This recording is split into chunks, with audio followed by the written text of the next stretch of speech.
Gold, what about gold? So కమోడిటీకి సంబంధించి పర్టికులర్గా గోల్డ్ అని అడుగుతున్నారు కాబట్టి గోల్డ్కి రిలేటెడ్ నాకైతే ఎక్స్పెక్టేషన్స్ పెద్ద ఎత్తున అయితే ఏం లేవండి. దానికి ఫండమెంటల్ రీజన్స్ కూడా చెప్తాను, అది ఎందుకు పైకి వెళ్ళదు అంటానికి. ఇప్పుడు దాకా పెరిగింది కాబట్టి ఇక మీదట పెరగదు అనేది కాదు.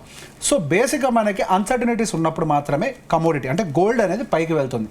అది క్రూడ్ ఆయిల్ అవ్వచ్చు, గోల్డ్ అవ్వచ్చు, సిల్వర్ అవ్వచ్చు, ఇవన్నీ కూడా న్యూస్ బేస్డ్ రియాక్షన్స్ని మాత్రమే తీసుకుంటాయి. 2020 సంవత్సరంలో మనకి పాండమిక్ హిట్ అయినప్పుడు మనకి ప్రపంచం అంతటా ఒక అన్సర్టనిటీ క్రియేట్ అయింది. అప్పుడు గోల్డ్ యొక్క జర్నీ మొదలైంది.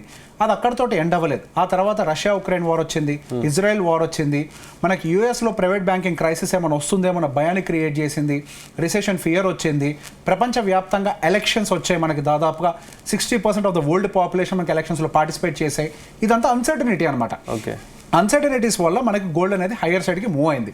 ఒక్కసారి ట్రంప్ ఛార్జ్ తీసుకున్న తర్వాత ఆయన అన్సర్టనిటీస్ అన్నిటిని స్టెబిలైజ్ చేసే ప్రయత్నం చేస్తారు, యుద్ధ వాతావరణాన్ని సబ్సైడ్ చేస్తారు. ఆయన స్టాండ్స్ చాలా క్లియర్గా ఉన్నాయి. రష్యా తోటి అన్ని సెటిల్మెంట్స్ చేసేసుకుంటారు అండ్ ఇజ్రాయెల్కి కూడా ఎటువంటి సపోర్ట్ ఇవ్వరు. అంటే యుద్ధాన్ని ప్రోత్సహించరు వాళ్ళు. యుద్ధాన్ని ప్రోత్సహించకపోతే గోల్డ్కి ఫీడింగ్ ఉండదు, ఫండమెంటల్ న్యూస్ ఉండదు. న్యూస్ ఉండనప్పుడు సహజంగా గోల్డ్ ప్రైస్ అనేది కన్సాలిడేట్ అయిపోవటము, అక్కడక్కడే తిరగటం. గోల్డ్ అనేది ఎప్పుడు పరిగెట్టదు.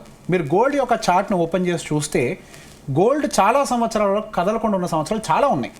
మనకి 2019 కంటే ముందు దాదాపుగా 3 నుంచి 5 సంవత్సరాల వరకు గోల్డ్ ఎటువంటి మూమెంటం లేదు.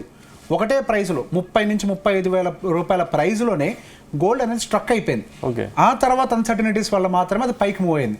సో గోయింగ్ ఫర్దర్ అగైన్ ఆ అన్సర్టనిటీస్ ఏమీ లేకుండా చూసుకునే ప్రయత్నం అటు ప్రభుత్వాలు అన్నీ చేస్తాయని బలంగా నమ్ముతున్నాను. So going further gold might not give any good returns going further. అవి స్టేబుల్గానే ఉంటాయి.